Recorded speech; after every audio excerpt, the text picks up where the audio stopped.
जय हिंद विद्यार्थियों, कैसे हैं आप लोग। हमें उम्मीद है आप लोग स्वस्थ होंगे, सुरक्षित होंगे और डेफिनेटली मस्त होंगे। जी हाँ बच्चों, स्वागत है आप सबका आईसीसी भारती क्लासेस में। मैं हूं आपका भारती सर। एक बार मैं फिर से आपके बीच उपस्थित हो गया हूं। रियल नंबर पार्ट थर्ड अर्थात एक्सरसाइज कक्षा 10th के एक्सरसाइज 1.3 अर्थात 1.3। जी हाँ बच्चों, लकी चैप्टर जो कि परीक्षा की दृष्टि से हमें 2 नंबर तो फिक्स है।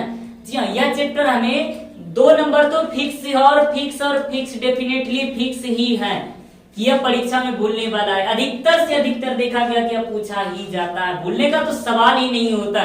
तो इसलिए बच्चों बने रहे हमारे साथ इस क्लास में। आज हम लोग जानेंगे सिद्ध करने के अनेक शॉर्ट ट्रिक, हॉट ट्रिक और बेसिक ट्रिक के साथ हम लोग जानेंगे सिद्ध करने के नियम। तो बच्चों हम लोग देखेंगे इस चैप्टर में कि सिद्ध करने का रूल, परिमेय और अपरिमेय संख्याओं को क्या होते हैं, इसके बारे में हम लोग जानेंगे। जी हाँ, सबसे पहले हम लोग जान लेते हैं परिमेय और अपरिमेय संख्याओं के बारे में। हम लोग कि परिमेय संख्या जो होती है वह संख्या जिसे p/q के रूप में लिख सकते हैं। जी हाँ बच्चों, हम लोग पढ़ चुके हैं, इसको याद है आप लोगों को नंबर सिस्टम। जी हाँ, पिछला क्लास, पिछला वीडियो, इस वीडियो में भी हम लोग जान लेते हैं, इस क्लास में भी परिमेय संख्या। जी हाँ, परिमेय संख्या जिसे p/q के रूप में लिखा जा सकता है, लेकिन q का मान भी 0 नहीं हो सकता है।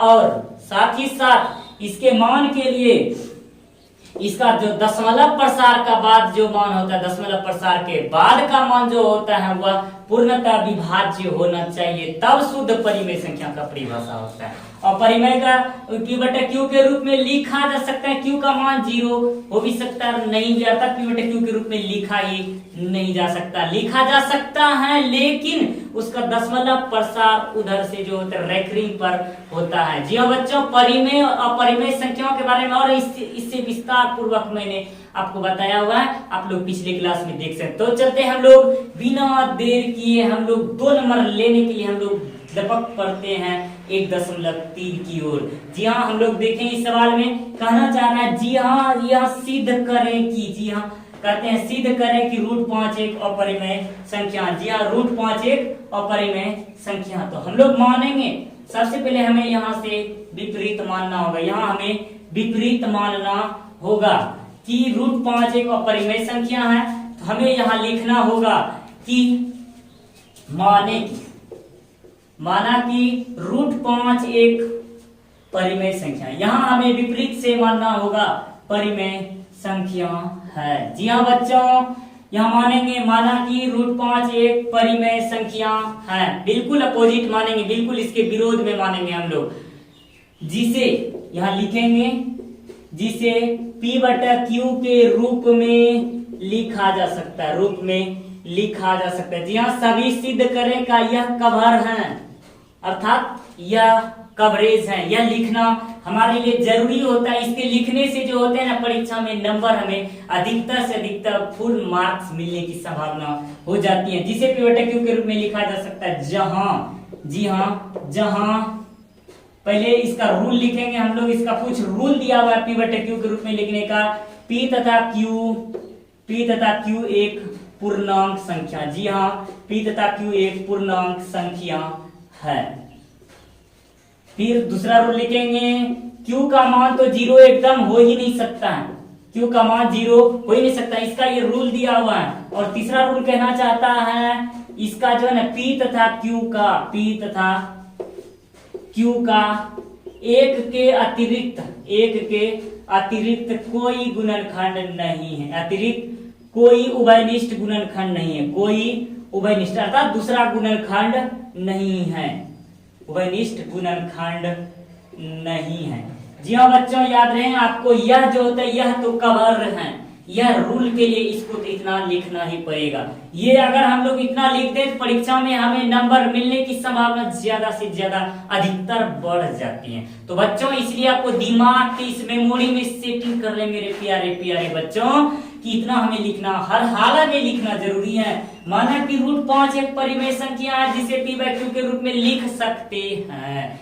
इसका कुछ रूल है p/q के रूप में लिखने का। p और q क्या है? पूर्णांक संख्या है। q का मान 0 हो ही नहीं सकता, बिल्कुल नहीं हो सकता है। और p और q का एक के अतिरिक्त कोई उभयनिष्ठ गुणनखंड नहीं है, ये इसका रूल है, यह मानने का रूल। तो बच्चों हम लोग लिखेंगे, इसलिए जब हम लोग लिख सकते हैं √5 बराबर p/q, हमने तो यहाँ लिखा हुआ है कि √5 को हम लोग p/q के रूप में लिख सकते हैं, तो लिख दिया मैंने p/q के रूप में।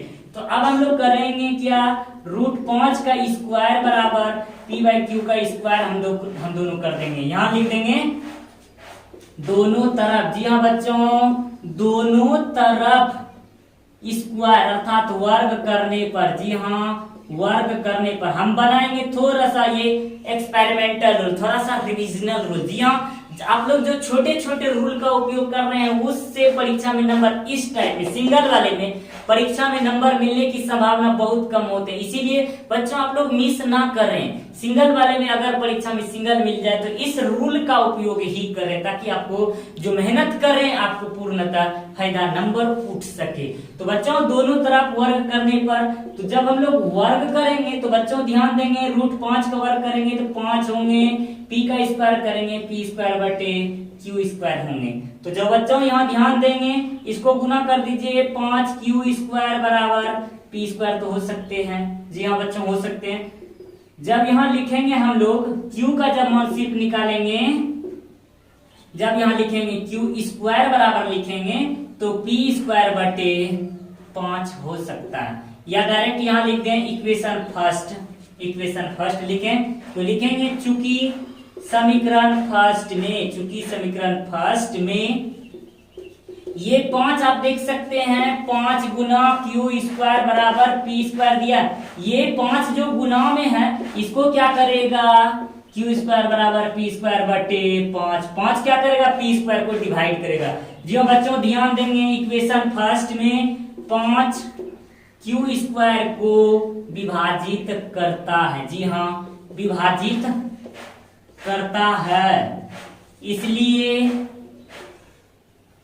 5 क्या करेगा, p को भी विभाजित करेगा, जी हाँ p को भी विभाजित करेगा। यहीं से देख लेंगे आप लोग, हम लोगों ने क्या माने हैं, एक के अतिरिक्त कोई उभयनिष्ठ गुणनखंड नहीं है। जी हाँ बच्चों, एक के अतिरिक्त कोई उभयनिष्ठ गुणनखंड नहीं है, लेकिन हम लोग यहाँ क्या देख रहे हैं, 5 p को विभाजित कर रहा है। फिर हम लोग एक बार पुनः मानेंगे, फिर यहाँ लिखेंगे हम लोग p² बराबर 5 के माना। जी हाँ हम लोग यहाँ p बराबर 5 के मानेंगे, जहां यहाँ जितना दिया रहेगा प्रूव करने के लिए उतना ही के मान सकते हैं, a मान सकते हैं, b मान सकते हैं, कुछ भी आप डिजिट मान सकते हैं। डिजिट के साथ यहाँ डिजिट 5 ही लेंगे, जो प्रूव करने वाला उसी का डिजिट लेंगे, और ABCD में से आप अल्फाबेट का कोई भी मान ले सकते हैं। यहाँ मैंने के माना हुआ, p बराबर 5 के माना, जहाँ के कोई पूर्णांक है। जी हाँ के कोई पूर्णांक है, तो हम लोग यहाँ लिख देंगे समीकरण फर्स्ट में। जी हाँ बच्चों, समीकरण फर्स्ट में p का मान रखने पर बिल्कुल आसान से भाषा, बिल्कुल शांत ध्यान पूर्वक देखें, p का मान समीकरण फर्स्ट में रखने पर। जी हाँ बच्चों, समीकरण फर्स्ट क्या है, तो फर्स्ट यहाँ दिया हुआ है 5p² q², तो यहाँ लिख लेंगे हम लोग 5q² p का मान कितना दिया है, 5k का स्क्वायर। तो जी हाँ बच्चों, 5q² 25k², यहाँ देख सकते हैं 5 से 5 से 25, यहाँ q² बराबर 5k²। जी हाँ बच्चों, आप लोग यहाँ देख रहे हैं q² बराबर 5k²। अब हम लोग यहाँ जरा लिखें इक्वेशन सेकेंड, यहाँ इक्वेशन सेकेंड हो चुके हैं। तो जी हाँ बच्चों, जब हम लोग ऊपर चलें तो यहाँ देखें इक्वेशन सेकेंड में, फिर यहाँ लिखेंगे चूंकि समीकरण सेकेंड, यहाँ इसको बंद कर दें, समीकरण सेकेंड में 5 क्या कर रहे हैं, जस्ट यही प्रक्रिया, यहाँ 5 क्या कर रहे थे, पी स्क्वायर को विभाजित कर रहा था, लेकिन यहाँ 5 क्या कर रहा है, ये गुना से है, ये भी पूर्णांक है, ये गुना से इधर आएगा तो क्या आ जाएगा, भाग में होगा। तो समीकरण सेकेंड में 5 क्या कर रहा है, क्यू स्क्वायर को विभाजित करता है, विभाजित करता है, इसलिए 5 क्या करेगा, Q को भी विभाजित करेगा, 5 Q को भी विभाजित करेगा। जी हाँ बच्चों, 5 Q को भी विभाजित करेगा। जी हाँ बच्चों, हमें समीकरण फर्स्ट में से क्या ज्ञात हुआ था, 5 क्या करना, सॉरी यहाँ P को विभाजित करा, P स्क्वायर को, सॉरी यहाँ Q स्क्वायर हो गया था, यहाँ P स्क्वायर को विभाजित करता है। जी हाँ, हमें समीकरण फर्स्ट और सेकेंड दोनों से क्या ज्ञात हुआ, चूंकि समीकरण अतः लिखेंगे, अतः समीकरण फर्स्ट और सेकेंड से, अतः समीकरण फर्स्ट तथा सेकेंड से हमें ज्ञात होता है कि, हमें ज्ञात होता है कि P तथा Q का, P तथा Q का एक के अतिरिक्त गुणनखंड, अतिरिक्त उभयनिष्ठ गुणनखंड, उभयनिष्ठ गुणनखंड 5 है। जी हाँ, अभयनिष्ठ गुणनखंड 5 है। जी हाँ, हमने क्या बोला था, यहाँ एक को इसका रूल टूटा, एक भी इसका विरुद्ध हुआ कि वो परिमेय हो गया। तो जी हाँ बच्चों, यहाँ तो आप देख लीजिए समीकरण फर्स्ट तथा सेकेंड से में यह ज्ञात हो गया, P और Q का एक के अतिरिक्त उभयनिष्ठ गुणनखंड क्या है, 5, लेकिन हमने क्या माना हुआ था, केवल और केवल इसका एक के अतिरिक्त को है, ये नहीं है, यहाँ तो देखिए ना, एक के अतिरिक्त 5 आ चुका है। जी हाँ, यहाँ 5 आ चुका, स्थित हो चुका है, तो क्या लिख देंगे, अतः इसलिए हमारी मान्यता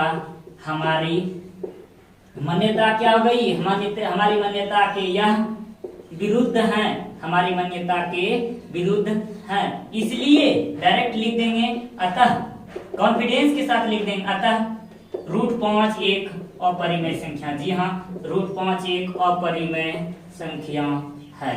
ये हो गया हमारा प्रूफ डायरेक्टली। जी हाँ बच्चों, आप इसका रिवीजन कर सकते हैं और इसका रिवीजन आप लोग करेंगे। जी हाँ, हमें उम्मीद है आप लोग इसका रिवीजन करेंगे। तो रिवीजन के लिए मैं आप सबको बता दूं, √2 √3 ले सकते हैं, √7 लिख सकते हैं, इस तरह से हम लोग इसका रिवीजन कर सकते हैं। जी हाँ बच्चों, इसका और शॉर्ट रूल है, शॉर्ट रूल से हम लोग और बनाएंगे, आप इसका रिवीजन करेंगे। जी हाँ, अब हम लोग दूसरे तरीके का सवाल की ओर चलेंगे, दूसरे टाइप की ओर। जी हाँ बच्चों, अब हम लोग चलते हैं सेकेंड रूल। वो था एक स्पेशल रूल, जी हाँ, वो एक जड़ था। अब हम लोग इस जगह से शॉर्ट रूल और शॉर्ट और हार्ड ट्रिक से समझेंगे। जी हाँ, जितना मेहनत हम लोग उसमें किए, जितना वक्त उसमें लगाए, उससे आधा समय इसमें लगेगा। जी हाँ, उससे आधा से भी कम समय लगेगा। तो जी हाँ, हम लोग इसको देख लेते हैं। यह प्रश्न आपके एग्जाम की दृष्टि से अत्यधिक महत्वपूर्ण रखा जाता है। इसको 3 + 2 √5। जी हाँ, इसको सेकेंड रूल डबल वाले से है, इसको इस तरह से लिखेंगे, सॉल्व से। जस्ट वही प्रक्रिया मैंने आपको शुरू में ही बता दिया है कि कोई भी सिद्ध करने का रूल हो, उसका कवर तो वही वैसे ही लगाना। जी हाँ, एक बार याद करेंगे, एक बार थोड़ा सा दिमाग में घुसा लेंगे, बस काम हो जाएगी हमारे इससे। तो फिर वही मानेंगे, माना कि 3 + 2 √5 एक अपरिमेय संख्या। जी हाँ बच्चों, परिमेय संख्या है। अपरिमेय तो सिद्ध करने बोला है, परिमेय संख्या मानेंगे, जिसे P/Q के रूप में लिखा जा सकता है। जी हाँ, लिखा जा सकता है, जहां जस्ट ये रूल अप्लाई करेंगे। फिर वही जो कवर लगाते हैं, P तथा Q कोई पूर्णांक है। जी हाँ, पूर्णांक संख्या है, पूर्णांक संख्या या पूर्णांक है। 2 नंबर लिखेंगे, Q का मान 0 नहीं हो सकता है, 3 लिखेंगे। P तथा Q का, जी हाँ, P तथा Q का एक के अतिरिक्त कोई उभयनिष्ठ गुणनखंड नहीं है, कोई उभयनिष्ठ गुणनखंड नहीं है, गुणनखंड नहीं है। जी हाँ बच्चों, इतना तो हमें लिखने को बनता है इस रूल में, इस तरह से प्रूव करने में ये तो बनता ही है। तो हम लोग यहाँ लिख दें। तो चलते हैं बच्चों फटाक से, 3 + 2 √5 = P/Q।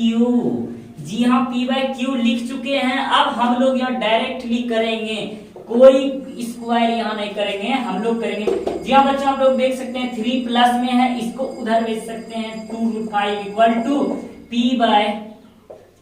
बाय क्यू माइनस 3, यहाँ लिख सकते हैं 2√5 इक्वल टू क्यू का LCM Q P minus 3Q। जी हाँ बच्चों, इस तरह से यहाँ देख सकते हैं गुणे से वज्र गुणन अर्थात क्रॉस मल्टीप्लिकेशन कर सकते हैं। क्रॉस मल्टीप्लिकेशन करने पर √5 equal to P minus 3Q upon 2Q। जी हाँ बच्चों, अब आप लोग देख सकते हैं इक्वेशन फर्स्ट आ चुका है। अब हमें ज्ञात है कि P तथा Q क्या है, एक पूर्णांक संख्या। जी हाँ बच्चों, P तथा Q है एक पूर्णांक संख्या। तो चलते हैं हम लोग यहाँ लिखें, चूंकि P तथा Q एक पूर्णांक संख्या है, पूर्णांक संख्या है, इसलिए P माइनस 3Q बटे 2Q भी एक परिमेय संख्या होगा, एक परिमेय संख्या होगा, परिमेय संख्या होगा। लिखेंगे चूंकि समीकरण फर्स्ट का, फिर लिखेंगे चूंकि समीकरण फर्स्ट का। अब आप देखिए LHS और RHS, जी हाँ, लेफ्ट हैंड साइड और राइट हैंड साइड, बायां पक्ष और दायां पक्ष। जी हाँ बच्चों, थोड़ा सा यहाँ ध्यान दें, ये हुआ LHS, ये हुआ RHS, यहाँ राइट हैंड लेफ्ट हैंड लिख दें। इक्वेशन ये हुआ बीच में दीवार, दीवार के लेफ्ट और साइड दोनों विभाजित कर रहा है, यहाँ लिखेंगे LHS। चूंकि इक्वेशन फर्स्ट का LHS एक क्या है, या तो पहले RHS हम लोग लिख लेंगे। RHS क्या है हम लोगों ने ज्ञात किया, एक परिमेय संख्या। जी हाँ, एक परिमेय संख्या है।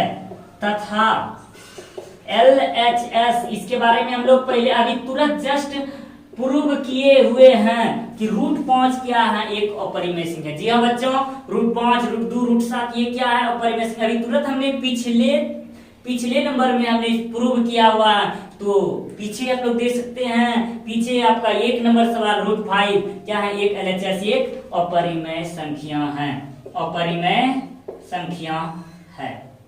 जी हाँ बच्चों, अब याद कीजिए ये रूल होता है इसका, अपरिमेय गुना अपरिमेय, परिमेय हो जाती है। जी हाँ, अपरिमेय अर्थात अपरिमेय गुना परिमेय करें तो अपरिमेय हो जाती हैं।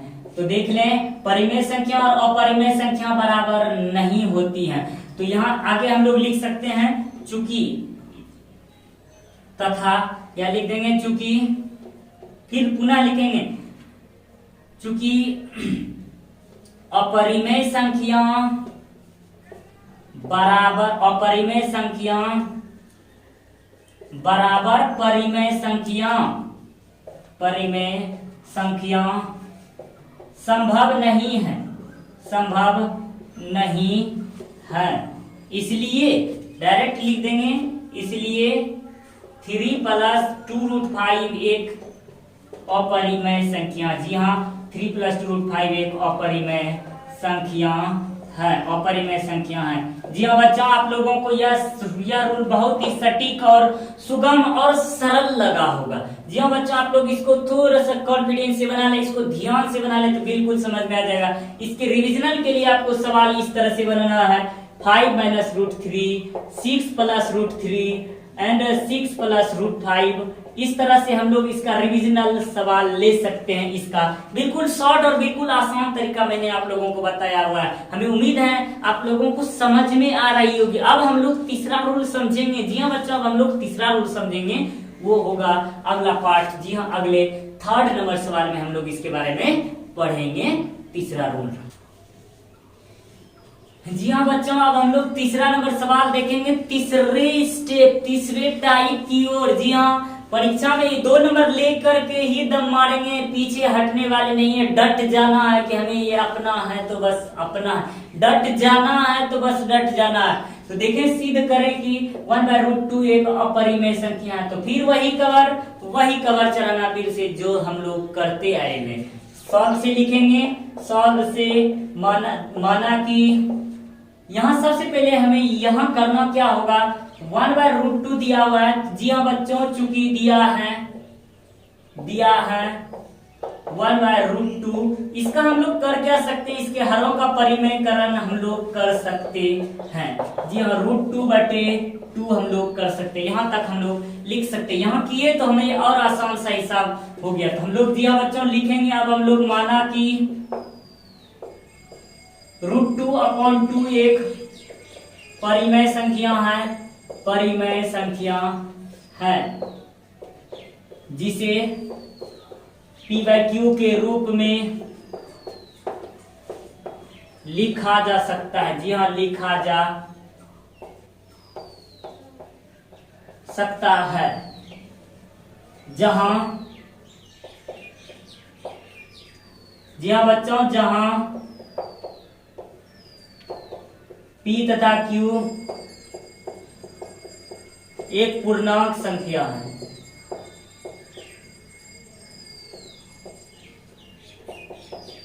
q का मान 0 नहीं हो सकता है और p तथा q का एक के अतिरिक्त कोई उभयनिष्ठ गुणनखंड नहीं हो सकता। कोई उभयनिष्ठ गुणनखंड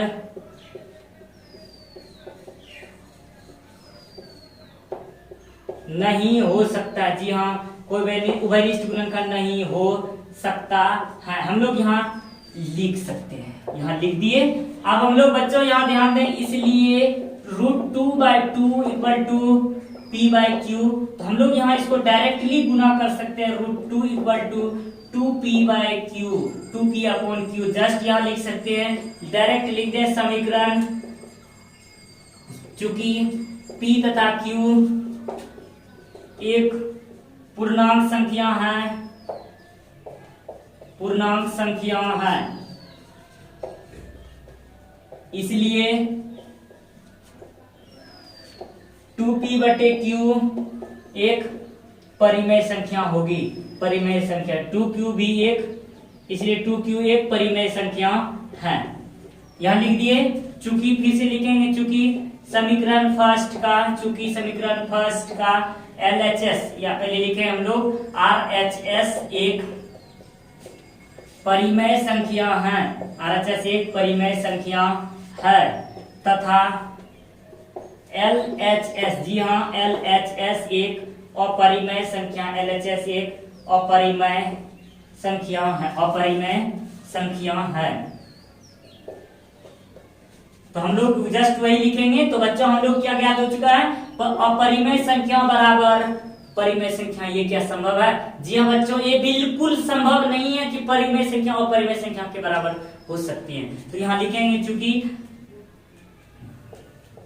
समीकरण फर्स्ट से हमें ज्ञात हुआ कि अपरिमेय संख्या डायरेक्ट लिखिए दें इसको, अपरिमेय संख्या बराबर परिमेय संख्या। जी अपरिमेय संख्या बराबर परिमेय संख्या, जो कि संभव नहीं है। जी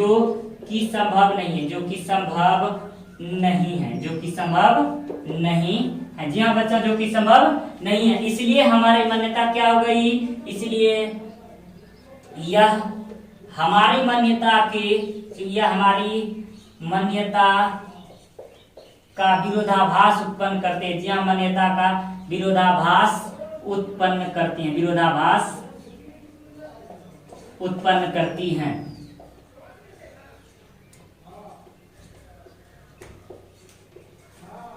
इसलिए 1/√2 एक अपरिमेय संख्या। जी हाँ बच्चों, 1/√2 एक अपरिमेय संख्या है। ये हमारा प्रूव हो गया, प्रूव्ड। जी हाँ, 1/√2 एक अपरिमेय संख्या है। जी हाँ बच्चों, हमें उम्मीद है आप सब लोगों को यह क्लास अच्छा लगा होगा और आप लोग अच्छे तरीके से प्रूव करने के रूल को, जी हाँ, 2 नंबर हमें उम्मीद है आप लोग छोड़ने वाले नहीं हैं। आज के बाद हमारे बच्चे, छोटे छोटे प्यारे बच्चे जो हैं, 2 नंबर छोड़ने वाले नहीं है। आज के बाद इसको जो है ना पूर्णतः आप लोग इसका रिवीजन करेंगे। इसके रिवीजन के तौर पर हम लोग लिख सकते हैं 1/√7, 1/√7√2, 1/√2, 1/√3, इस तरह से हम लोग ले सकते हैं 2√2। इस तरह से रिविजनल सवाल आप करेंगे और हमें 2 नंबर परीक्षा में आप लोग, हमें उम्मीद है आप लोग जरूर से जरूर लेंगे। अगर आप लोगों को यह अच्छा क्लास लगा, अगर आप लोगों को यह पसंद लगे तो लाइक कमेंट्स जरूर करें। कमेंट्स करके हमें जरूर बताएं कि आपको कैसा, किस तरह का टॉपिक अच्छा लगता है और किस तरह आपका अच्छा लगता है, वो हमें कमेंट्स करके जरूर बताएं। तो आप लोगों इसको, आप इसका स्क्रीनशॉट ले सकते हैं। बस आज के लिए इतना ही, फिर मिलेंगे इसी चैप्टर के अगले पार्ट, जी हाँ 1.4 के बारे में। तब तक के लिए जय हिंद, जय भारत।